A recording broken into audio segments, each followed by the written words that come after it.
ఓం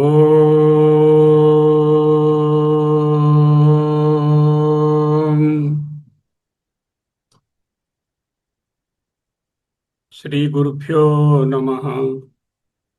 ఛాందోగ్యోపనిషత్తు మననం సమీక్షలు. మనకు ఛాందోగ్యోపనిషత్తుని బోధిస్తున్న మన గురువు గారు అభయానంద సరస్వతి వారికి అనేక ప్రణామములు. ఛాందోగ్యోపనిషత్తులో మొత్తం 8 ఖండాలు, 5 ఖండాల వరకు ఉపాసనలు, 6, 7, 8 ఖండాలు జ్ఞానాంశములు. ఈ ఉపాసన పార్ట్లో 3 ఖండాలు ఆయన బోధించి ఉన్నారు. 3 అధ్యాయాలు. ఈ 3 అధ్యాయాలలో మొత్తం 8 అధ్యాయాలు. 8 అధ్యాయాలలో 5 అధ్యాయాలు ఉపాసనలు, 3 అధ్యాయాలు జ్ఞానకాండలు, జ్ఞానభాగం. ఈ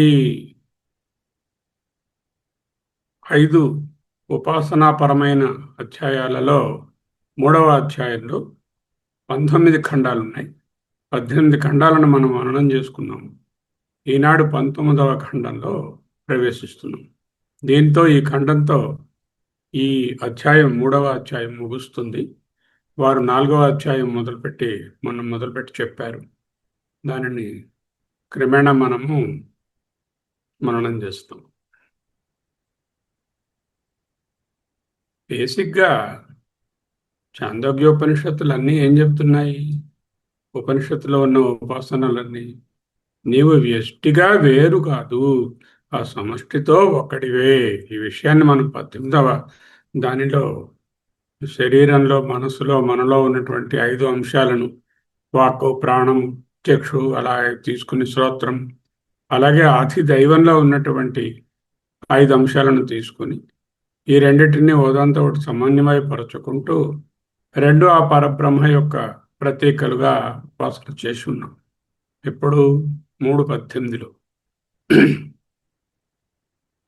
ఆత్మ బ్రహ్మోపాసన లేక చతుష్పాద బ్రహ్మోపాసన అంటూ చేశాం.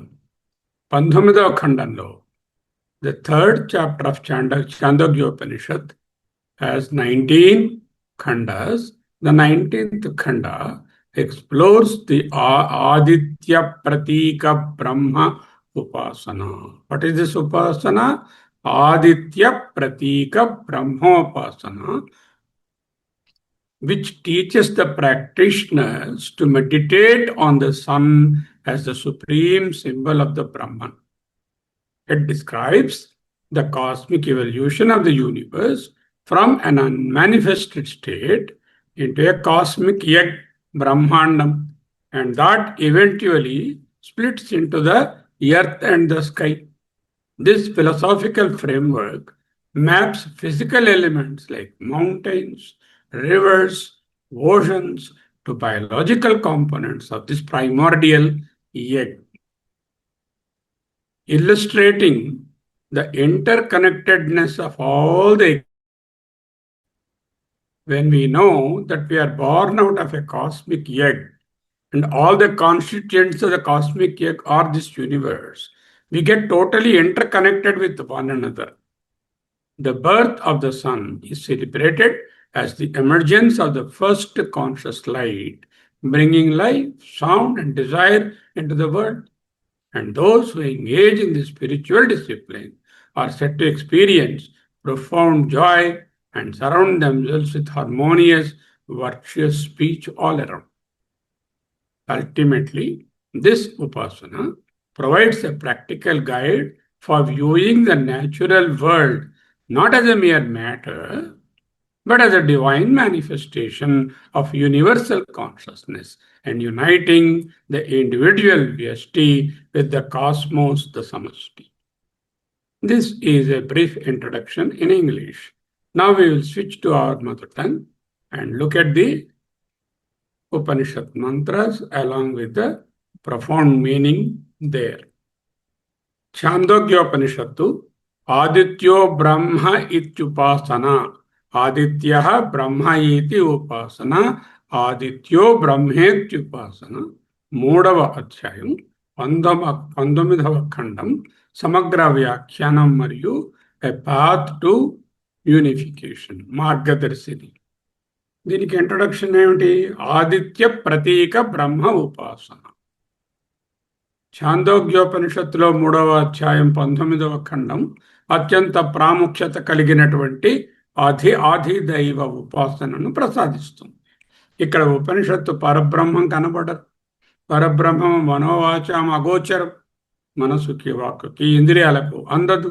అటువంటి పరబ్రహ్మను ఒక ప్రతీకగా ఉపాసించడానికి ఆదిత్యుడి గారిని, అంటే సూర్యుడి గారిని ఒక దివ్యమైన చిహ్నంగా లేదా ప్రతీకగా స్వీకరించి, తైత్రేయోపనిషత్తులో చెప్పినట్లుగా ఏ ఆదిత్యునిలో అయితే పురుషుడు కనిపిస్తున్నాడో ఆ కాంతి, అది ఆ పరమ పురుషుడే, ఆ పురుషుడే ఇక్కడున్న పురుషుడు అంటూ అక్కడ నేర్చుకున్నాం. అదే దాన్ని ఇక్కడ కూడా బోధిస్తున్నారు. అధిదైవ బ్రహ్మ ఉపాసన. ముందు ఖండంలో కూడా ఆధ్యాత్మిక ఉపాసన, అధిదైవ బ్రహ్మోపాసన, చతుష్పాద బ్రహ్మను తీసుకుని శరీరంలో ఉన్నటువంటి వాక్కు, కన్ను, శ్రోత్రము, ప్రాణము అనే 4ంటిని మనసు ద్వారా ఉపాసిస్తూ, అలాగే అధిదైవంలో ఉన్నటువంటి అగ్ని, దశ దిక్కులు, ఆ తర్వాత వాయువు, తర్వాత సూర్యుడు, ఇట్లాంటి 4ంటితో కలిపి ఉపాసన చెప్పారు. ఇప్పుడు అధిదైవ బ్రహ్మోపాసన, ప్రతీక ఉపాసనను గురించి చెప్పడానికి శంకరుల వారు, విద్యారణ్యుల వారు, ఇతర ఆచార్యులు కూడా ఈ 18, 19 ఖండాలను తరచూ చెప్తూ ఉంటారు. ఇది ప్రతీక బ్రహ్మ ఉపాసన పేరుతో ప్రఖ్యాతి చెందింది. ఆదిత్య ప్రతీకే బ్రహ్మ ఉపాసన. దీనినే ఆదిత్య ప్రతీక బ్రహ్మ ఉపాసన అంటారు. వేదాంత పరిభాషలో ఉపాసన అనగా సాధకుడు భౌతికమైన సూర్యగోళాన్ని ఆరాధించటం లేదు. ఆ వేడివిని, ఆ వెలుగును ఇస్తున్నటువంటి ఒక జియోగ్రాఫికల్, ఒక సెలెస్టియల్ ఎంటిటీ ఒకటి ఉంది, దాన్ని కాదు ఇక్కడ చూస్తున్నది. సూర్యుని బ్రహ్మము యొక్క మొట్టమొదటి ఆవిర్భావంగా, ప్రథమ సంతానంగా, విశ్వ చైతన్యానికి మూల కేంద్రంగా దర్శిస్తూ ఆ ప్రతీక ద్వారా పరమాత్మను తన మనస్సునందు అనుసంధానం చేసుకుంటున్నాడు. ఇప్పుడు ఎవరు ఉపాసకుడు? ఉపాసకుడు మనము. ఎక్కడ ఉపాసన? మనస్సునందు. ఏది ప్రతీక? సూర్యుడు. ఏది గమ్యము? పరబ్రహ్మ. సృష్టి ఆవిర్భావ క్రమంలో బ్రహ్మాండం నుండి వెలువడినటువంటి తొలి చైతన్య కిరణమే ఆదిత్యుడని ఈ ఖండం నిరూపిస్తుంది. ఇది ఉపోద్ఘాతం. ఇంకా సృష్టి క్రమంలో మొదటి మంత్రంలోనికి వెళ్ళినట్లయితే అసత్తు నుండి సత్తు వరకు, the process of creation in the Mantra 1. What is that Mantra? Let us split it up and then read. ఆదిత్యః బ్రహ్మ ఇతి ఆదేశః తస్య ఉపవ్యాఖ్యానం అసదేవ ఇదమగ్ర ఆసీత్. పేరేమిటండి? ఉపాసన పేరు ఆదిత్య బ్రహ్మ ఉపాసన. ఆదిత్య బ్రహ్మే ఇతి ఆదేశః తస్య, దాని యొక్క ఉపవ్యాఖ్యానం, analysis and teaching about that. What is that analysis? అసత్ ఏవ ఇదం అగ్ర ఆసీత్. మొట్టమొదట అంతా అసత్తుగానే ఉండినది. నాసదీయ సూక్తంలో కూడా ఒకసారి ఎప్పుడైనా చెప్పుకుందాం. నాసదీయ సూక్తం వెరీ ప్రొఫౌండ్ సూక్తం. జస్ట్ లైక్ దుర్గా సూక్తం we have done, we will do నాసదీయ సూక్తం. Very profound, takes around 5 to 6 classes. We will do it. అక్కడ కూడా అసత్ ఏవ ఇదం అగ్ర ఆసీత్. అసత్ అంటే శూన్యం. మొదట శూన్యం ఉందని కాదు. అసత్ అంటే అవ్యాకృతము, అన్మానిఫెస్ట్ అని అర్థం. ఇదం అగ్ర ఆసీత్, ముందుగా అంతా అన్మానిఫెస్టెడ్ గా ఉండేది. తత్ సదాసీత్, తత్ సమభవత్, తదండం నిరవర్తత. అదేమైంది? అసత్ అన్నా ఏమైంది? తత్ సదాసీత్, అసిత్ సత్గా మారింది అంటే అవ్యక్తం, వ్యక్తంగా మారింది. తత్ సమభవ, తర్వాత ఇంకొక స్టేజీ, తర్వాత అండం అనేది వచ్చింది, నిరవర్తత. తత్ సంవత్సరస్య మాత్రయ, 1 సంవత్సరం కాలము, క్షయత, బాగా పొదగబడి పక్వానికి వచ్చేటట్టు అయింది. తత్ నిరపీర్చ్యతే అండకపాలే, అది ఓపెన్ అయింది. అండ కపాలాలుగా రెండుగా ఓపెన్ అయింది. రజతం చ సువర్ణం చ అభవతాం అంటే అయినది ప్యాస్టెన్స్ లో ఉంది. ఇలా ఏమిటైంది, ఒక పార్ట్ రెండు డిప్పలుగా ఇలా విడిపోతే ఆ గుడ్డు అండ కపాలి అంటే పెంకులు, అంటే మీద పెంకు కింద పెంకు. కొబ్బరి చిప్పని మధ్యకి పగలగొడతారు కదా మీరు, ఎప్పుడు ఈశ్వరునికి అభిషేకం చేసినప్పుడు ఒక మీద చిప్ప ఒకటి వస్తుంది, ఒక కింద చిప్ప ఆ పిలకతో ఉన్నది ఒకటి వస్తుంది. ఆ కింద చిప్ప ఇక్కడ ఏంటంటున్నారు, రజతం లేక పృథివీ అంటున్నారు. మీదది లేకపోతే సువర్ణం అంటే బంగారు కాంతిలో వెలుగుతూ ఉంది. కిందది రజతము, మీదది సువర్ణము. అప్పుడు రూపకాలే. అక్కడ సువర్ణము రజతము అంటే వెండి బంగారం అని కాదు. ఒకటి పృథివీ, ఒకటి ద్యులోకము అని చెప్పడానికి రజతం చ సువర్ణం. ఈ రెండు విడిపోయినప్పుడు మధ్యలో కొంత స్పేస్ వస్తుంది. దట్ ఈస్ ది అంతరిక్షం. దిస్ ఈస్ ద భూలోక అండ్ దిస్ ఈస్ ద ద్యులోక luminosphere, the stratosphere, and in between is the ecosphere, which is the antariksha, where Vayu Sanchara is there. Because of the ozone layer and the Vayu only we are residing. Suppose there is gravity also in that. Beyond that antariksha, in the Juloka, there is force of gravity of earth does not work. So you have to understand that the rishis have understood the entire creation as unmanifest. To start with, asat eva idamagra asit. తత్ దాని నుండి సదాసీత్ వ్యక్త రూపం వచ్చినది. అతి అక్కడి నుంచి సమభవత్, ఆ తరువాత ఒక స్థితి వచ్చింది, అంకురం ఏర్పడింది. ఆ అంకురము ఒక అండమైనది. ఈ అండం నిరవర్తత తత్ సంవత్సరస్య మాత్రాయ 1 year పాటు అది బాగా పక్వం చెంది చేయత తన్నిరవిచ్యత తే అండ కపాలే. తే అంటే రెండు, ఏమిటి, అండ కపాలే ద్వివచనము, రజతం చ సువర్ణం చ అభవతాం అంటే బంగారము వెండి అనే రెండు చిప్పలు కొబ్బరి చిప్పల్లో ఉంచుకుంటే వెలువడ్డాయి. ఇది స్వతంత్రమైన ఆదిదైవ ఉపాసన. సూర్యోదయాన్ని ఒక అద్భుత రూపంలో ఉపనిషత్తు ఊహిస్తుంది. బ్రహ్మాండం నుంచి బయటకు వచ్చినటువంటి మొట్టమొదటి అంశము సూర్యుడు. బ్రహ్మాండం నుంచి సూర్యుడు రావడానికి అండం నుంచి ఒక పక్షి కోన బయటకు రావడంతో పోలుస్తున్నారు. అది 4 దశలలో జరుగుతుంది. అసదేవ ఇదమగ్ర ఆసీత్ అవ్యక్త దశ, అన్మానిఫెస్ట్ దశ. సదాసీత్ వ్యక్తమవుతున్న దశ. తత్ సమ అభవత్ చిన్న అంకుర స్థాయిలో ఉన్నది.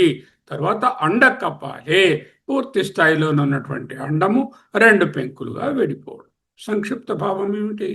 సృష్టికి పూర్వము జగత్తు అసత్ రూపంలో ఉన్నది. అసత్ అంటే శూన్యమని కాదు, నాట్ నథింగ్నెస్, నాట్ ఎంప్టీనెస్.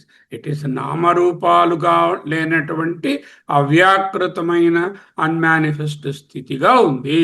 సృష్టి ప్రక్రియ 4 విలక్షణ దశలలో ఉపనిషత్తు వర్ణిస్తుంది.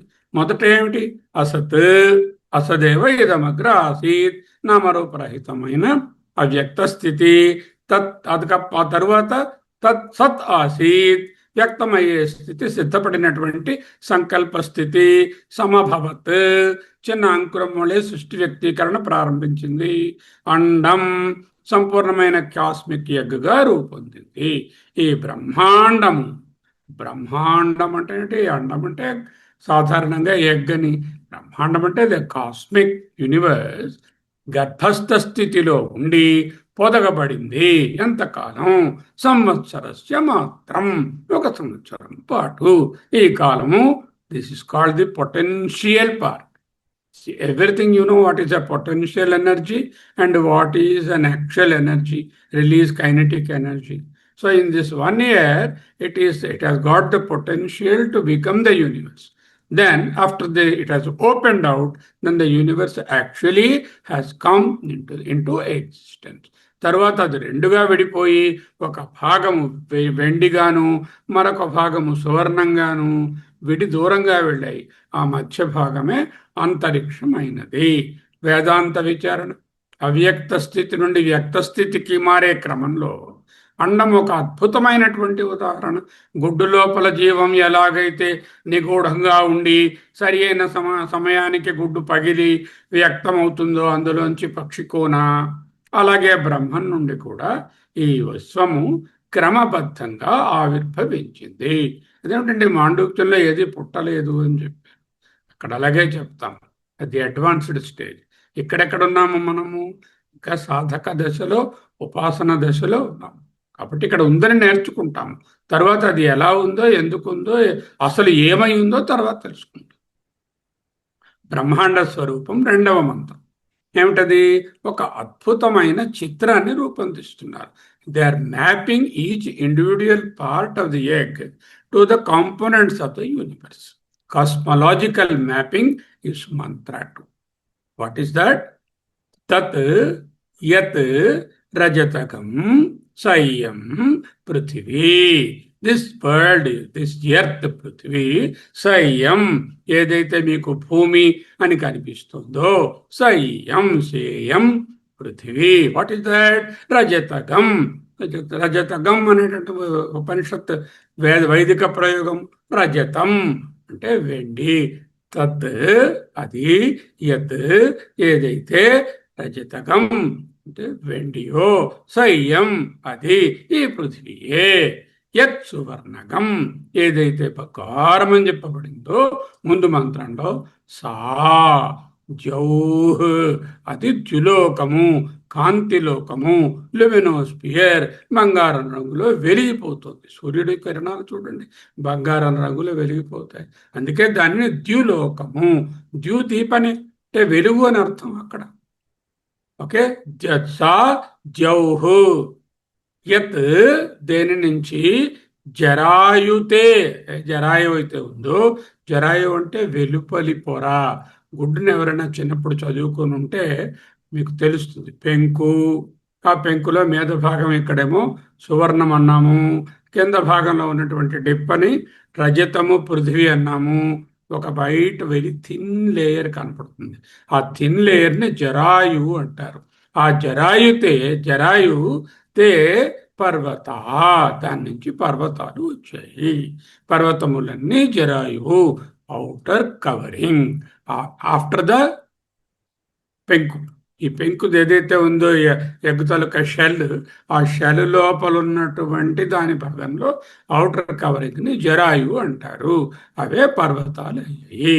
యత్ ఏదైతే, ఉల్బకం ఆర్ ఉల్బం అంటే ఇన్నర్ పొరో, సహా అది, మేఘ నీహార మంచు మేఘాలు అవన్నీ అయ్యాయి. పర్వతాలు మేఘాలు. యా ధమన ఏవైతే ధమనులో, ఆ లోపల చిన్న చిన్న థ్రెడ్స్లా ఉంటాయి లోపల, బ్యాలెన్సర్స్ అని ఇవన్నీ మీరు చదువుకొని ఉంటారు చిన్నప్పుడు ఎగ్లో. అలాగే కోడిగుడ్డులో ఉన్నటువంటి బ్యాలెన్సర్ లాగా ఆ ఎన్నర్ పొరలో ఉన్నటువంటి కనెక్షన్స్ ఏ ఉన్నాయో ధమనయ. ధమనయ అంటే ధమనులు, కనెక్టింగ్ వెసల్స్. అవేమిటయ్యాయి? నద్య నదులయ్యాయి. యత్ యద్వాస్తే ఏవైతే, యం ఉదకగం సముద్ర లోపలైతే ఏదైతే లిక్విడ్ పార్ట్ ఉందో ఆ గుడ్డులో అది సముద్రం. what a cosmological mapping, and what an imagery and imagination here.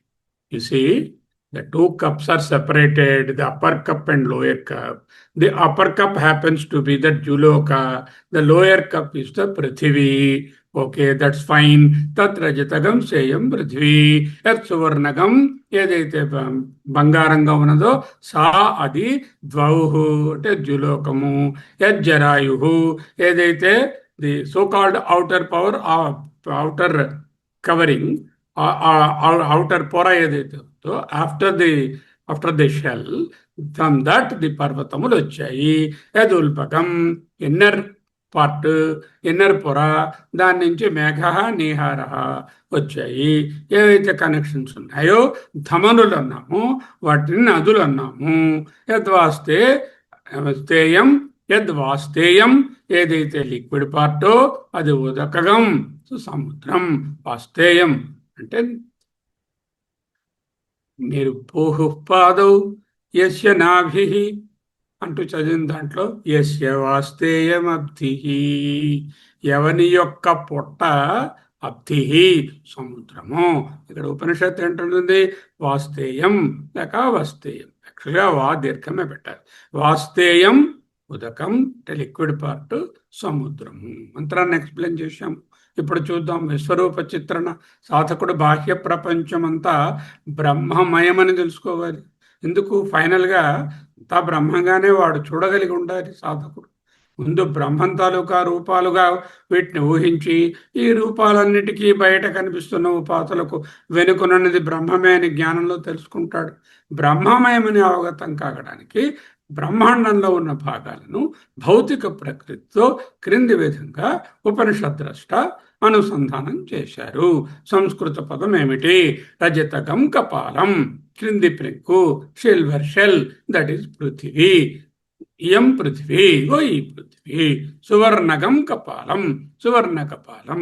పై పెక్కు, ద్యౌహు, ద్యులోకం, ఆకాశం అని కాదు. ద్యులోకం అంటే కాంతిలోకం, హెవెన్స్ అంటాం. ద్యులోకం అనే స్వర్గలోకం అని, ద్యులోకం అని, సువర్లోకం అని కూడా అంటాం. సువర్ అంటే సువరే స్వర్గ, సువర్ స్వర్గ, ద ద్యులోకం లేక హెవెన్ ఆర్ ది కాంతిలోకము. జరాయువు, బాహ్యపుర, ఔటర్ మెంబ్రేన్, పర్వతాః పర్వతములు. ఉల్బం, అంతఃపుర, ఇన్నర్ మెంబ్రేన్, మేఘాలు, మంచు, మంచు అంటే తస్య మేఘాలు. అండ్ దెన్ నీహారం, నీహారం అంటే మంచు, క్లౌడ్స్ అండ్ మిస్ట్. తర్వాత ధమనులు, లోపల కనెక్టింగ్ ఛానల్స్ ఏమున్నాయో vascular bundles channels, they are called the నాడులు. Veins and arteries, they are the rivers in the physical sense. వాస్తేయం, వాస్తేయం ఉల్బక ద్రవం, fluid or water, that is the సముద్ర.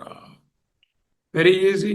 రజత కపాలం, కింది పెంకు పృథివీ, సువర్ణ కపాలం పై పెంకు ద్యులోకం ఆకాశం, కాంతిలోకం జరాయువు బాహ్యపొర, ఫిజికల్గా పర్వతాలు, ఉల్బం అంతర్పొర, మనం చూస్తున్న మేఘాలు, మంచు, ధమనులు, నాడులు, మనకు కనిపిస్తున్న నదులు, అండ్ వాస్తేయం ఉల్బక ద్రవం, అదే సముద్రం. ఒక్క ముక్కలో చెప్పాలంటే అండంలోంచి పక్షి వస్తే బ్రహ్మాండం పగిలితే సూర్యుడు వచ్చాడు. ఇక్కడ సూర్యస్థుతి జరుగుతోంది. సూర్యుడు ప్రథమ పుత్రుడుగా కీర్తించబడుతున్నాడు. ఆకాశం సూర్యకిరణాల ప్రకాశం వలన స్వర్ణమయంగా వెలిగిపోతుంది. అందుకే దాన్ని సువర్ణ కపాలం అన్నారు. ఈ వర్ణన సాధకుడు వర్ణన ద్వారా మనం ఏం నేర్చుకోవాలి? తన దృష్టిని కేవలం భౌతిక వస్తువులపై కాక వాటి వెనుకనున్నటువంటి దైవిక నిర్మాణంపై నిలుపుకోవాలి. పర్వతాలు, నదులు, సముద్రాలు అన్ని ఆ ఒక్క బ్రహ్మాండంలోని అవయవాలని గుర్తించడం ద్వారా అద్వైత భావన సిద్ధిస్తుంది. ఓహో, ఇదంతా బ్రహ్మమే కదా, కనబడుతున్న ఈ పర్వతాలు, ఈ నదులు, ఈ సముద్రాలు, ఈ సూర్యుడు, ఈ చంద్రుడు, ఆ త్రిలోకము, ఈ భూమి, ఇవన్నీ ఆ బ్రహ్మ యొక్క అవయవములే అని తెలుస్తుంది. తరువాత 5 మంత్రాలలో 3వ మంత్రం ఏమిటి? సూర్యోదయం మరియు విశ్వ చైతన్యం. అథ యత్ తద్ అజాయత సో అసావా ఆదిత్య, అదే ఆదిత్యుడు. ఆదిత్య తం జాయమానం, ఆయన పుట్టినప్పుడు ఘోష అంటే పెద్ద ఘోషములు, కలకలారవములు, పెద్ద సెలిబ్రేషన్స్. చూడండి, ఇంట్లో బిడ్డ పుట్టాడు అనుకోండి, సెలిబ్రేషన్స్ ఉంటాయి కదా. అలాగే ఆదిత్యుడు బ్రహ్మాండంలో ప్రతిరోజు పుడుతున్నాడు. మొట్టమొదట ఉద్భవించినప్పుడు ప్రతిరోజు ఘోష. ఇప్పుడు కూడా రోజు సూర్యోదయం అయినప్పుడు తో ఘోష, కిలకల అరవాలు, పక్షుల కలకల అరవాలు, మనుషులు లేవడాలు, వాళ్ళ అరుపులు, కేకలు, ఆవుల అంబాలు, అన్ని ఘోషలు. ఉలూల ఓన్ ఉదతిష్టన్ సర్వాణి చ భూతాని సర్వే చ కామ. భూతాలన్నీ లేచి కూర్చున్నాయి. వాటికి సర్వకామములు కూడా వాళ్ళకి స్టార్ట్ అయ్యాయి. కోరికలు స్టార్ట్ అయ్యాయి. డైలీ వర్క్ స్టార్ట్ అయింది. మళ్ళీ ఇంట్లో వాళ్ళు ఇంటి పనులు చేస్తున్నారు. ఆఫీస్కి వెళ్ళి వాళ్ళు తయారై ఆఫీస్కి పోతున్నారు. విద్యార్థులంతా స్టూడెంట్షిప్కి పోతున్నారు. అధ్యయన భారతీయులు వాళ్ళు చదువు మీద మొదలెట్టేశారు. విధంగా సూర్యోదయం అవగానే ఎన్నో కలకలం ఇంట్లో జరుగుతోంది. అలాగే ఇక్కడ కూడా తస్మాత్ తత్స ఉదయం ప్రతి ప్రత్యామ్నాయం. ఈ విధముగా ఎవరైతే తెలుసుకుంటారో ప్రతి ఘోష ఉలూలవోన్ ఊతిష్టంతి సర్వాణి చ భూతాని సర్వే చ కామ్. ఇక్కడ మళ్ళీ ఘోష ఉలూలవ. ఘోష అంటే అక్కడ ఉన్నటువంటి కలకలము, ఉలూలవము ఉలూలవము అనేటటువంటిది అక్కడ ఉన్నటువంటి హర్షధ్వానాలు. బ్రహ్మాండం పగిలినప్పుడు అందులో నుండి ఉద్భవించిన మహా తేజస్సు ఆదిత్యుడు.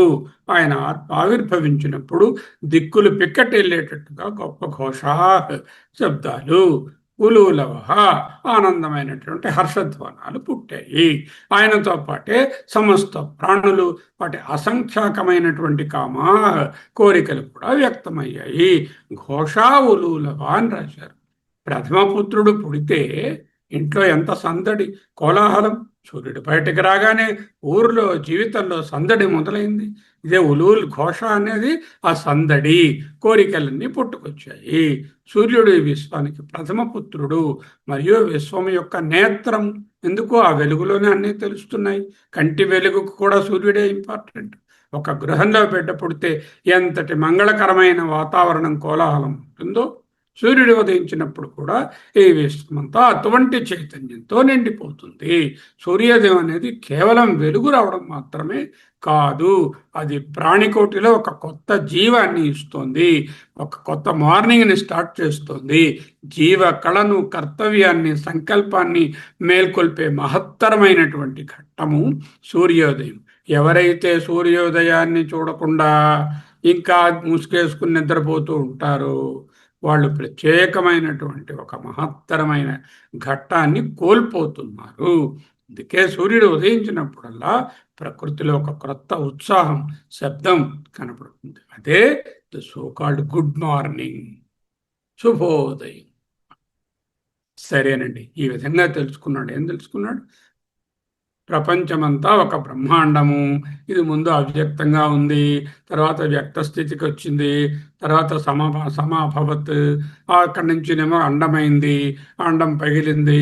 మీద పెంకేమో సూర్యుడు ద్యులోకము, కింద పెంకు పృథివీ, లోపలి బయట ఉన్నటువంటి పొరలలో వెలుపలి పొరేమో పర్వతాలు, లోపలి పొరేమో అక్కడ ఉన్నటువంటి మేఘాలు, తర్వాత ఏమో మిస్ట్ అని తెలుసుకున్నాము. కనెక్షన్స్ అన్ని నదులు, ఆ లిక్విడ్ పార్ట్ ఏదంటే అదే సముద్రాలు. ఈ విధంగా మొట్టమొదటి పుత్రుడైన సూర్యుడు పుట్టినప్పుడు అంత చక్కని హర్షధ్వానాలు, ఘోష అది ఉన్నది. అక్కడ ఎంతో చక్కని ఆహ్లాదకరమైన వాతావరణం ఏర్పడింది. ఈ విధంగా భావించి ఎవరైనా ఉపాసిస్తే వారికి వచ్చే ఫలితం ఏమిటి అని చెప్తున్నారు.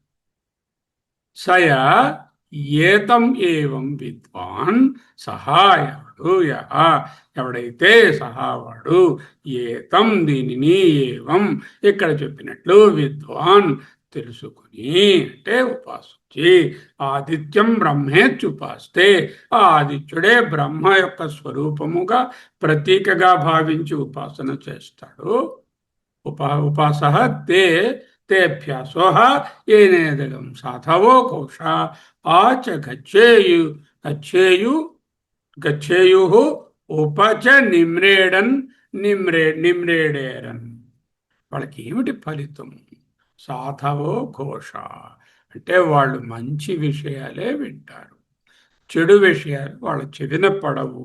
చెడు విషయాలు ఎన్నో జరుగుతూ ఉంటాయి. ఎంతో చాడీలు చెప్పుకుంటుంటారు, కొట్టుకుంటూ ఉంటారు, తిట్టుకుంటూ ఉంటారు, వాళ్ళు తక్కువ ఎక్కువ అని మాట్లాడుకుంటూ ఉంటారు. అవి వీళ్ళ చెవులు పడవు. అట్లాంటి శబ్దాలకు వాళ్ళు పెడముఖం పెట్టి దూరంగా ఉంటారు. ఒకప్పుడు మా ఇంటికి ఒక ఆవిడ వచ్చారు, 10 ఏళ్ల క్రితం. వచ్చినప్పుడు ఆవిడ ఏదో మొదలు పెట్టారు, రామాయణం మొదలు, వాళ్ళు ఇలాగండి వీళ్ళు ఇలాగండి. మా నమస్కారం, మీరు ఇక్కడ ఉండేది ఒకరోజు, ఈ రోజులో ఈ నెగటివిటీస్ ఏమీ చెప్పకండి, వినే ఓపిక మాకు లేదు, మాకు అవసరం లేదు. అవన్నీ మీ దగ్గరే ఉంచుకోండి మీ మనసులో.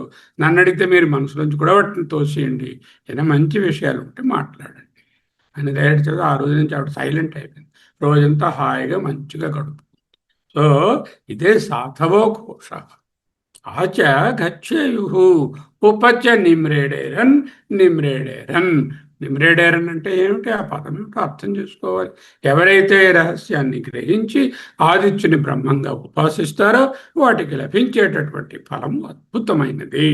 అటువంటి వారు ఎల్లప్పుడూ కూడా సాధు ఘోషలను వింటారు. అంటే ఏమిటి, చూసేవన్నీ చెడ్డవి చూస్తారని కాదు. ఘోషలను వింటారంటే చూసేవి కూడా మంచివే చూస్తారు. అన్ని ఇంద్రియాలతో సత్సంప్రదాయమైన వాటినే, మంగళకరమైనటువంటి విషయాలనే వింటూ చూస్తూ తెలుసుకుంటూ మాట్లాడుతూ ఉంటారు అని అర్థం. వారు నిరంతరము నిమ్రేడేరన్ అంటే పరమానంద స్థితిలో ఉంటారు. ఆదిత్యుని బ్రహ్మస్వరూపంగా తెలిసి ఉపాసించే వారి దగ్గరకు సజ్జనులు తామే వచ్చి అతనిని గౌరవించి ఎంతో ప్రశంసించి అభినందిస్తారు అంటూ చెప్పారు. ఇక్కడ నిమ్రేడేరన్ అనే పదాన్ని ఒక్కసారి మనం చూడవలసి ఉన్నది. నిమ్రేడేరన్ అంటే ఇది సాధారణంగా డిక్షనరీలో దొరికేటటువంటి పదం కాదు. ఎందుకు? ఇది వైదిక డిక్షనరీలో అంటే నిరుక్తంలో కనబడేటటువంటి పదం. సాయణాచార్యుల వారు దీనికి స్తుతి చేయుట, అభినందించుట, ప్రశంసించుట అనేటటువంటి అర్థాలను ఇచ్చారు. నీ అనేది ఉపసర్గ, అంటే సమీపంగా, పూర్తిగా, లోనికి అని అర్థం. నీ అంటే క్రిందకు, సమీపంగా, పూర్తిగా, లోనికి అని అర్థం. నీ రేడ్ అనేటటువంటి ధాతువు వైదిక ధాతువు. ఇది సాధారణ లౌకిక సంస్కృతంలో ఉండదు. ఈ ధాతువునకు స్తుతించు, ప్రశంసించు, ఆనందధ్వని చేయు అని అర్థం. అంటే హర్షాన్ని వ్యక్తం చేయడము అని అర్థం. రేడ్. ఇప్పుడు నిమ్రేడేరన్ అనేది విధిలింగ బహువచన పురుష రూపం, పురుషవాచక రూపం, తృతీయ పురుష అంటే third person. Third person plural number విధిలింగవాచకంలో నిమ్రేడేరన్ స్తుతించుదురుగాక, ప్రశంసించుదురుగాక, హర్షధ్వని చేయుదురు, అభినందించుదురుగాక అని అర్థం. సాధవ ఘోషా సర్జనుల ప్రశంసాధ్వనులు అతనిని తర్వాత ఉపచ దగ్గరగా వచ్చి నిమ్రేడేరన్ నిమ్రేడేరన్. వైదిక భాషలో ఇటువంటి పునర్వ్యక్తి అత్యంత ప్రశంస అని చెప్పడానికి ఒక అర్థం, లేకపోతే నిరంతర అభినందన అని చెప్పడానికి, భావ గాంభీర్యానికి. ఇంకా ఏంటంటే ఈ అధ్యాయము, ఈ ఖండము కూడా ఇక్కడతో ఎండ్ అయిపోతున్నాయని చెప్పడానికి 2 సార్లు నిమ్రేడేరన్ నిమ్రేడేరన్. సాయణాచార్యుల వారి భాష్యంలో స్తుతి చేయుట, అభినందించుట, ప్రశంసించుట అనే అర్థాలనే స్వీకరించారు. ఆదిత్యుని స్వరూపంగా తెలిసి ఉపాసించే వాని దగ్గరకు సజ్జనుడు తామే వచ్చి అతనిని గౌరవించి ఎంతో ప్రశంసించి అభినందిస్తారు. సో నిమ్రేడేరన్ అనే పదము లౌకిక సంస్కృతంలో ఉండదు. వైదిక సంస్కృతానికి ప్రత్యేకమైనటువంటి రూపం. పాణినీయ సంస్కృత వ్యాకరణం ఆధారంగా తీసుకుంటే దీని వ్యుత్పత్తి పట్టుకోలేము. అష్టాధ్యాయుల వెతికితే దొరకదు. వైదిక నిఘంటువులు ప్రత్యేకంగా నిరుక్తాన్ని, వైదిక ధాతుపాఠ సంప్రదాయాన్ని, సాయనాచార్యుల భాష్యాలను, వ్యాఖ్యానాలను అర్థం తీసుకోవాలి. తీసుకుంటే స్తుతించుట, అభినందించుట అని తెలుస్తుంది. సాధుఘోష ఆచగచ్చేయు ఉపచ నిమ్రేడన్. ఆచగచ్చేయు అంటే మంచి శబ్దాలే వింటారు. భద్రం కర్ణేభి శృణుయామదేవ భద్రం పశ్యేమాక్షవిర్య చిత్ర అంటూ చదువుకుంటున్నాం కదా, అదే శాంతి మంత్రం. ఇక్కడ వింటారు అంటే చూస్తారు అని కూడా తెలుసుకోవాలి. ఎందుకు శృణుయామదేవ పశ్యేమదేవ అన్నాం కదా. అలాగే కొంతమంది ఎంతసేపు చెడు మాటలే మాట్లాడతారు. వాళ్ళకి ఎప్పుడు చెడు మాటలు మాట్లాడడం, గాసిప్, రూమర్స్ అంటే చాలా ఇష్టం. ఎవరైనా అలా వెళ్తున్నారు అనుకోండి, వచ్చి ఆ అబ్బాయి అమ్మ ఏమిటేమిటి ఇంకొంచెం చెప్పు, ఆ అబ్బాయి అమ్మాయి అన్నయ్య చెల్లెలు అని చెప్పబోతున్నాడు వీడు. ఈ లోపల వాళ్ళు ఏదో ఉత్సాహంతో వాళ్ళ మధ్య ఏదో ఎఫ్ఐఆర్ ఉందని, దాని గురించి రూమర్ పుట్టించాలని, వీళ్ళకి సరదా పాపం. ఈ విధంగా అందరి జీవితాలను నాశనం చేయడమే కాకుండా వాళ్ళ బ్రతుకు కూడా చెడు మాటలతో నాశనం చేసుకుంటున్నారు. ఎంతసేపు ఎదుట వారిని కించపరచి చూపించడం. ఉపనిషత్తు ఏం చెప్తుంది తెలుసా? ఎదుటి వారిలోనున్నటువంటి ఆవగింజంతటి గొప్పతనాన్ని కొండంత చేసి చెప్పండి. ముఖ్యంగా వాళ్ళు లేనప్పుడు ఎదుటివారిలో ఉన్న కొండంత లోపాన్ని ఆవగింజంతగా కూడా గుర్తించవద్దు అని చెప్తుంది. చూశారా ఎంత మంచి మాట.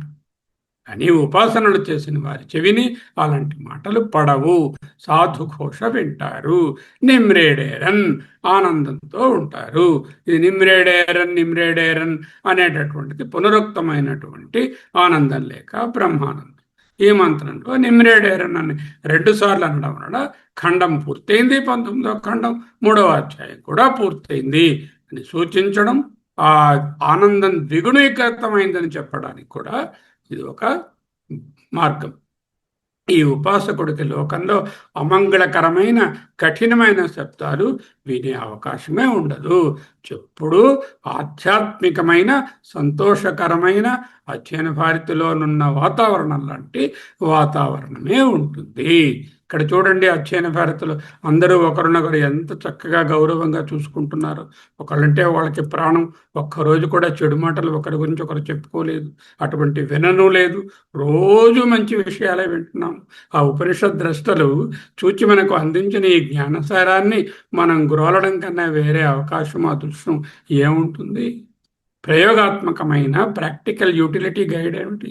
వేదాంత విద్య నాట్ ఏ థియరీ, అది సిద్ధాంతం కాదు, ఇది ఒక ఇంటర్నల్ అనుభూతి అండ్ ఎక్స్పీరియన్స్. 19వ ఖండంలో ప్రాతిపదికనైన మీ దైనందిన సాధన ఇలా ఉండాలి. ఎలా చేస్తాను? దీన్ని నిధిధ్యాసనగా, ఉపాసనగా అంటే ప్రశాంతమైన ఒక చోట కూర్చుని ఉన్నారు. ఇప్పుడు కళ్ళు మూసుకోండి, ఒకసారి మూసుకోండి, అందులో కళ్ళు మూసుకోండి. ఓ ఓ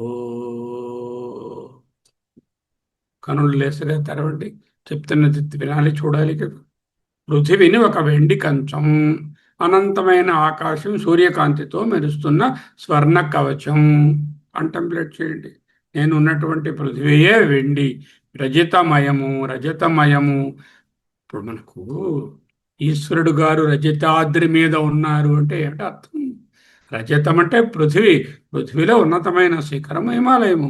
ఆయన అక్కడ ఉన్నారని పురాణాలలో రజత పర్వతము, వెండి పర్వతం మీద కూర్చున్నారు. ఆ వెండే ఈ పృథివీ, అన్ని చోట్ల వెండే. ఆయన ఉన్న రజత పర్వతము ఇక్కడే. ఎందుకు? ఆ ఈశ్వరుని యొక్క, కారణ ఈశ్వరుని యొక్క బీజం భూమి మీద ఎక్కడెక్కడైతే పడిందో అదంతా వెండే అయింది అంటూ పోతన గారు ఒక చోట కొనియాడతారు. చేత వెండి అంటే భూమి, ప్రవహించే నదులు, ప్రాణధమనులు, ద లైఫ్ బ్లడ్ వెజల్స్, అచలమైనటువంటి పర్వతాలు కూడా మీ యొక్క రక్షణ కవచాలుగా చూడండి. ఈ పైన మెరుస్తున్నటువంటి ద్యులోకాన్ని, అంతరిక్షాన్ని ఒక బంగారు కవచముగా కాంటంప్లేట్ చేయండి. సమస్త ప్రకృతి బ్రహ్మాండమైన ఏకైక మూలం నుంచి వచ్చిందని, ఆ బ్రహ్మాండంలో మనం అంతర్భాగమని గుర్తిస్తూ మనలోని చైతన్యాన్ని ఆ సూర్య చైతన్యంతో అనుసంధానం చేయండి. దైనందిన ప్రవర్తన, సూర్యోదయ వేళకు లేవాలి. ఎవరు లేస్తున్నారు? చాలా కొద్ది మంది. ఇప్పుడు సాఫ్ట్వేర్ వాళ్ళు, హార్డ్వేర్ వాళ్ళు, ఎవరైనా సరే 9 గంటలకో 8:30కో లేవడం, పళ్ళు కూడా సరిగా తోముకోకుండా ఆఫీస్కు పరిగెట్టడం, రాత్రి 1 గంట వరకు బ్రౌజింగ్, టీవీలు, పార్టీలు. మరి ఎలా ఉంటుంది? ఎర్లీగా 10:30కో పడుకోవడం, పొద్దున్న 5 గంటలు లేవడం లేదు కదా. సూర్యోదయ వేళను ఒక పవిత్ర ఉత్సవంగా భావించండి. బాల్కనీలో నిలబడితే ప్రొద్దున్న ఆ శబ్దాలు, ఇది ఆ ప్రొద్దునే వచ్చే ఆ వెలుగు, ఆ కాంతి, ఆ అరుణోదయం అన్ఇమాజినబుల్. సాధుఘోష సిద్ధాంతాన్ని అనుసరిస్తూ వాక్కుని మాధుర్యంతో నింపండి. శ్రవణంలో పవిత్రతను అలవరుచుకోండి. ప్రతిరోజు భద్రం కర్ణేవి శృణుయామ దేవాహ, ఓ దేవతలారా మా చెవులతో మంగళకరమైన వాటిని వినేటట్లు చెయ్యండి అనే శాంతి పాఠాన్ని మననం చేసుకోండి. ఆ శాంతి పాఠం సారాంశమే ఈ సాధుఘోష అని చెప్పినటువంటిది. ఆధ్యాత్మిక దృష్టి, సూర్యుడు కేవలం ఒక ఖగోళమైన, ఒక జియోగ్రాఫికల్గా ఎక్కడో ఒక చోట అంతరిక్షంలో ఉన్నటువంటి ఒక సెలెస్టియల్, ఒక ఒక ఇన్స్ట్రుమెంట్ లేక ఖగోళమైన వస్తువు అని కాదు. ఎస్ట్రనామికల్ బాడీ అనుకోకండి. అది బ్రహ్మ చైతన్యానికి మనకు మధ్యన ఒక ద్వారం. బ్రహ్మ చైతన్యాన్ని మనకు ప్రసాదించే ఒక గేట్వే. ఈ అధిదైవిక దృష్టి మనలో కలిగినప్పుడు ప్రకృతి పట్ల భౌతిక వ్యామోహం పోయి ఇది సర్వము ఆ బ్రహ్మమయమనే ఆధ్యాత్మిక గౌరవం ఏర్పడుతుంది. ఇంతటితో నిమ్రేడేరన్ నిమ్రేడేరన్ 23వ అధ్యాయం అయిపోయింది. అలాగే 19వ ఖండం కూడా ముగిసినది. ఆదిత్య బ్రహ్మ ఇది ఉపాసన. ఆదిత్యో బ్రహ్మేత్యుపాసన. ఛాందోగ్యోపనిషత్తు 3వ అధ్యాయము 19వ ఖండం. బ్రహ్మ ప్రతీకోపాసనపై సమగ్రమైనటువంటి రోడ్ మ్యాప్, మార్గదర్శిని, బ్రహ్మాండం నుండి వెలువడినటువంటి తొలి చైతన్య కిరణం ఆదిత్య భగవానుడే. వేదాలు, అందున సామవేదం, అందులో ఛాందోగ్యోపనిషత్తు, అందులో 3వ అధ్యాయం, అందులో 19వ ఖండం, అందులో 5 మంత్రాలు. ఉపనిషత్ నేపథ్యం అధిదైవ ఉపాసన. ఆధ్యాత్మికంలో మనసులో ఊహించుకుంటూ వ్యక్తిగత చైతన్య సాధనను సమష్టి అధిదైవతంతో విశ్వ చైతన్య శక్తులతో సమన్వయపరిచి సూర్య భగవానుని పరబ్రహ్మ ప్రతీకగా తీసుకుని ఉపాసించడం. ఈ ఖండం ప్రత్యేకంగా అధిదైవ బ్రహ్మోపాసనను బోధిస్తుంది. సూర్యుడిని పరబ్రహ్మానికి ప్రతీకగా ఆరాధించే అత్యున్నతమైనటువంటి మార్గం ఇది. సూర్యుడు ఒక మండుతున్నటువంటి నిప్పు గోళము, ఒక సెలెస్టియల్, ఒక ఆస్ట్రనామికల్ బాడీ మాత్రమే కాదు. సాధకుడు కేవలం భౌతికమైన సూర్యగోళాన్ని చూడటం లేదు. సూర్యుడిని బ్రహ్మము యొక్క మొట్టమొదటి ఆవిర్భావంగా దర్శిస్తున్నారు. ఎన్నోసార్లు ఉపనిషత్ మంత్రాలను అర్థం చేసుకోవడానికి ఆ సూర్యకాంతినే మనం ఉదాహరణగా తెచ్చుకుంటాం. ప్రథమ పుత్రుడెవరు? సృష్టి ఆవిర్భావ క్రమంలో బ్రహ్మాండం నుండి వెలువడినటువంటి తొలి చైతన్య కిరణం ఆదిత్యుడే. విశ్వ చైతన్యానికి మూల కేంద్రం. ప్రతీక అంటే ఏమిటి? చూస్తున్నది సూర్యగోళం, తలుస్తున్నది సూర్య భగవాను. దాని ద్వారా దేనిని చేరుకోవాలనుకుంటున్నాం? మనసులో పరబ్రహ్మాన్ని లేకపోతే బ్రహ్మాన్ని, సమష్టి ఈశ్వరుని చేరుకోవాలను. పరబ్రహ్మము ఉపాసించబడదు.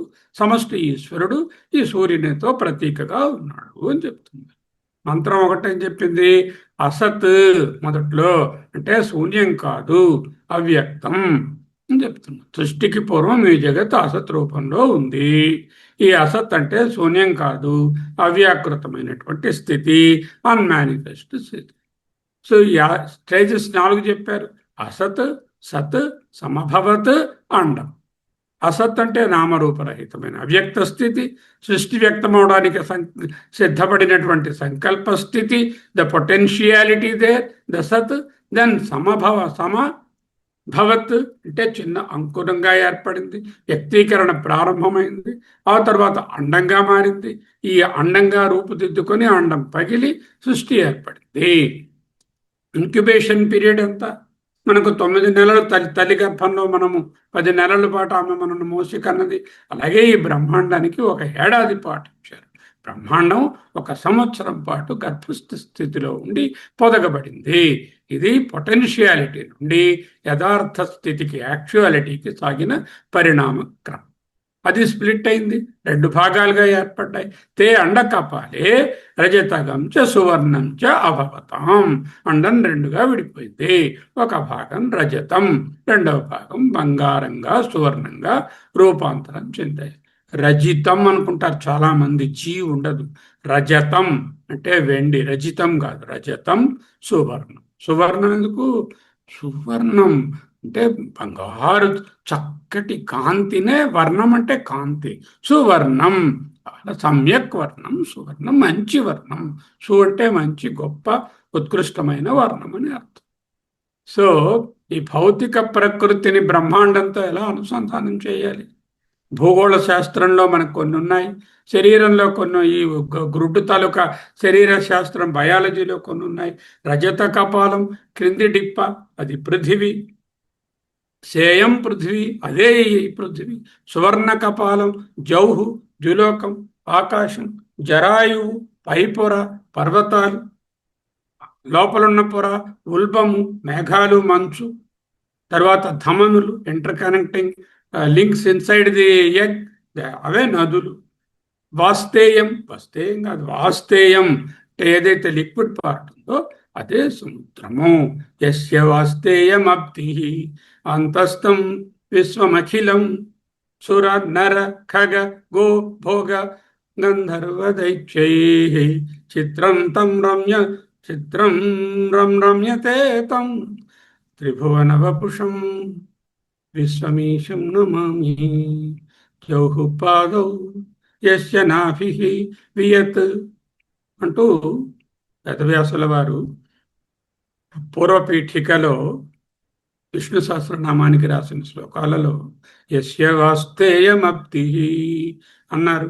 పెంకులు రెండు, షెల్స్, లోయర్ షెల్, రజతం, దిగో ఈ పృథివీ అన్ని లేయర్స్తో ఉన్నటువంటి భూమాత, ఆ మీదన ఉన్నట్టుది ఎవరు? అదిగో త్రిలోకము, ఆ సూర్య భగవానుడు, ఆయనతో కూడి ఉన్నటువంటిది ఆకాశం. సూర్యకిరణాల ప్రకాశం వలన స్వర్ణమయంగా వెలిగిపోతుంది. భూమాత రజత కపాలం అంటే వెరీ ప్రెషస్ అని అర్థం. రజతము సువర్ణ మరణంలో ప్రెషస్ మెటల్స్తో కంపేర్ చేయడం వలన ఈ భూమి మట్టి కాదు, వెరీ ప్రెషస్. దాని నుంచే అన్నీ పుట్టాయి. పొరలు, the outer of the two membranes. ఆ పొరలు ఏమిటి? జరాయు, దాని నుంచి వచ్చినటువంటిది. పర్వతాలు మనకి భూధరములు అంటే భూమిని ధరించున్నాయి. పర్వతాలు లేకపోతే భూమి ముడుచుకుపోయి ఉండేది. పర్వతాలు దాన్ని అలా నొక్కిపట్టి ఓ పేపర్ వెయిట్ పెడితే ఏ విధంగా అలా ఫ్లాట్గా ఉంటుందో అలా ఉండడం కోసం పర్వతాలు భూమిని ధరిస్తున్నాయి. అందుకే భూభృత్, పర్వతాలను భూధరములు అంటారు. ఉల్బం అంటే లోపల పొర, అది మేఘాలు మిస్టు వలె పోషిస్తుంది. లోపలి పొరలోంచే సకల పోషకాహారాలు వస్తాయి. మేఘాల నుంచే మనకు వర్షం వచ్చి సకల పోషణ లభిస్తుంది. చూడండి ఎంత చక్కని ఆలోచన. ఇంకా ధమనులు, connections are there, inner vascular arteries are there. అండంలో ఉన్నటువంటి నాడులే భూమిపై ప్రవహించేటటువంటి నదులు. ఈ నదుల ద్వారానే ఆ ప్రెషస్ ఫ్లూయిడ్ అమృతం ప్రవహిస్తుంది. అమృతం అంటే దేవతలు ఏదో ఓ గ్లాస్తో కొంచెం తాగే చుక్క కాదు. మీరు రోజు ఏమైతే తాగుతున్నారో దాహం వేసినప్పుడల్లా అదే అమృతం. దానినే మంత్రపుష్పంలో చెప్తున్నారు. యోపాం పుష్పం వేద పుష్పవాన్ ప్రజావాన్ పశుమాన్ భవతి. చంద్రమాభాపాం పుష్పం పుష్పవాన్ ప్రజావాన్ పశుమాన్ భవతి. ఏవం వేద యోపామాయతనం వేద ఆయతనవాన్ భవతి. ఎవరైతే ఈ నీరుని ఆయతనమని తెలుసుకుంటాడో, ఆధారమని తెలుసుకుంటాడో అటువంటి వాడు ఆయతనవాన్ అంటే బాగా సపోర్ట్ చేయబడతాడు. ఎవరు ఈ వాటరే ఇంపార్టెంట్ ప్రిన్సిపల్ ఫర్ సపోర్ట్ అని తెలుసుకుంటాడో he will be well supported అంటూ వాటర్ కన్జర్వేషన్ మెసేజ్ ఇంకొకసారి ఎప్పుడైనా మంత్రపుష్పాన్ని చెప్పుకుందాం. లోపల ద్రవ పదార్థం ఉన్నది గుడ్డులో, అదే వాస్తేయం సముద్రం. గర్భస్థ శిశువును రక్షించే ఉల్బక ద్రవమే ఈ భూమిని ఆవరించి ఉన్నటువంటి మహాసముద్రాలు. ఎందుకు ఆ భూమిని ఆవరించి రక్షిస్తున్నాయి? ఆ సముద్రంలో అనంత జలరాశి ఆ సూర్య భగవాను శక్తితో ఆవిరయి మళ్ళా మంచినీటిగా మారి మనకు రీసైకిల్ అవుతుంది. ఈ వాటర్ రీసైక్లింగ్ మెకానిజంకి సముద్రము, సూర్యుడు ఎంతో ఇంపార్టెంట్. అందుకే ఆయన్ని ఆదిత్యుడు అంటే ఎవరైతే తీసుకుంటాడో అందుకే ఆదిత్యుడు అన్నారు. అంటే నీటిలో ఉన్నటువంటి శక్తిని తీసుకొని మేఘాలుగా ఏర్పరిచి ఎక్కడెక్కడ కావాలో అక్కడ వర్షింపజేస్తున్నారు. అందుకే ఆదిత్యుడు ప్రాణం. విశ్వం ఒక అద్భుతమైన చిత్రం. పర్వతాలు, నదులు, సముద్రాలు అన్నీ ఆ ఒక బ్రహ్మాండంలోని అవయవాలే. ఈ వర్ణన ద్వారా సాధకుడు తన దృష్టిని కేవలం భౌతిక వస్తువుల మీద కాకుండా వాటి వెనకనున్నటువంటి వెరీ ఇంటెలిజెంట్ దైవిక నిర్మాణంపై నిలుపుతాడు. అంతా ఒకటే జీవి అనే అద్వైత భావన సిద్ధిస్తుంది. ఆదిత్యుని జననము ఘోష ఉలూలవ. సో అసావ ఆదిత్య తం జాయమానం. ఆయన పుట్టినప్పుడు ఘోష వచ్చింది. అందులో నుండి ఉద్భవించిన మహా తేజస్సు ఆదిత్యుడు. ఘోష ఉలూలవ. ప్రథమ పుత్రుడు పుట్టినప్పుడు ఏ విధముగా దిక్కులు పెక్కటిల్లేటట్లుగా గొప్ప మంగళకరమైన శబ్దాలు, అలాగే ఆదిత్యుడు అనే ప్రథమ పురుషుడు విశ్వంలోకి వెలువడగానే ప్రతి దినము ఈ మంగళకరమైన శబ్దాలు, పక్షుల అరుపులు, ఆవుల అంబారవాలు, పల్లెవాండ్ల ఘోషలు, చిలకడాలు, వెనదీయడాలు, మందనము, పనులకు వెళ్ళడము రకమైన ఉంటున్నాయి ఆనందం. కామముల ఆవిర్భావం. ఈ బ్రహ్మాండంలో సమస్త ప్రాణులు సర్వేచ కామా. సూర్యుడు బయటకు రాగానే విశ్వంలో చైతన్యం, కోరికలు, జీవకళ అంతా మేల్కొని ఉన్నాయి. పిండాండము, బ్రహ్మాండం రెండు ఒక్కటే. సూర్యోదయం అనేది కేవలం వెలుగు రావడమే కాదు, ప్రతిరోజు ప్రాణికోటిలో ఉన్న కర్తవ్యాన్ని, సంకల్పాన్ని మేల్కొల్పే ఒక అద్భుతమైనటువంటి ఘట్టం. దీనిని మిస్ అయిన వాళ్ళని వాడు ఎంత నష్టపోతున్నారో వాళ్ళకు తెలియడం లేదు. ఉపాసనా ఫలం ఏమిటి? సాధు ఘోష. అమంగళకరమైన శబ్దాలు వినరు, మంచి సువర్ణమయమైన మంచి శబ్దాలు మంచివే వింటారు, చూస్తారు. విద్వాన్ ఆదిత్యం బ్రహ్మ ఉపాస్తే. ఎవరైతే ఈ విధముగా తెలుసుకుని ఆదిత్య బ్రహ్మను, ఆదిత్యుడే బ్రహ్మాన్ని ఉపాసిస్తారో వాళ్ళకు సాధు ఘోష, రహస్యాన్ని గ్రహించి ఉపాసించేవారు ఎప్పుడూ మంగళకరమైన మాటలను, సత్యవాక్కులను వింటారు.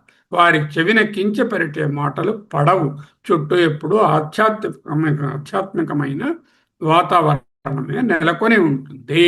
నిమ్రేడేరన్, నిమ్రేడేరన్. నీ ఉపసర్గ రేడ్ అనే ధాతువు ఆనందించు అని అర్థం సూచిస్తుంది. నిమ్రేడేరన్ అనేటటువంటిది విధిలింగలకారంలో ఉన్న బహువచన రూపము, థర్డ్ పర్సన్లోని. అంటే ఆనందిస్తూ ఉంటారు, ఆనందాన్ని పరచబోతారు అంటూ చెప్తున్నారు. తాత్కాలిక సంతోషం కాదు, నిరంతరమైన పునరుత్తమైనటువంటి ఆనందం. 2 సార్లు నిమ్రేడేరం అంటే ద్విగుణీకృతమైన ఆనందం. ఉపాసకుడు ఎల్లప్పుడూ పరమానంద స్థితిలో ఉంటారు. 2 సార్లు అనడం ద్వారా 19వ ఖండము చాందోగ్యోపనిషత్తు 3వ అధ్యాయము సంపూర్ణమైనది సూచించబడినది. ఇది తృతీయోధ్యాయ సమాప్త. ప్రయోగాత్మకమైన మార్గదర్శిని రూట్ మ్యాప్ ఏమిటి? విశ్వరూప ధ్యానం.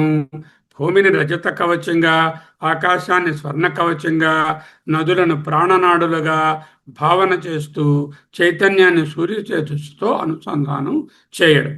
సూర్యోదయాన్ని ఉత్సవంగా భావించి వాక్కులో మాధుర్యాన్ని, శ్రవణంలో పవిత్రతను అలవర్చుకో. ప్రకృతి పట్ల భౌతిక వ్యామోహాన్ని విడిచి అది బ్రహ్మ చైతన్యానికి ఒక ద్వారమని గ్రహించి ఆధ్యాత్మిక గౌరవాన్ని నిలుపుకోవడం. ఇదే భద్రం కర్ణేభి శృణుయామ దేవా. ఇది మనం నేర్చుకున్న ఆదిత్య ప్రతీక బ్రహ్మోపాసన.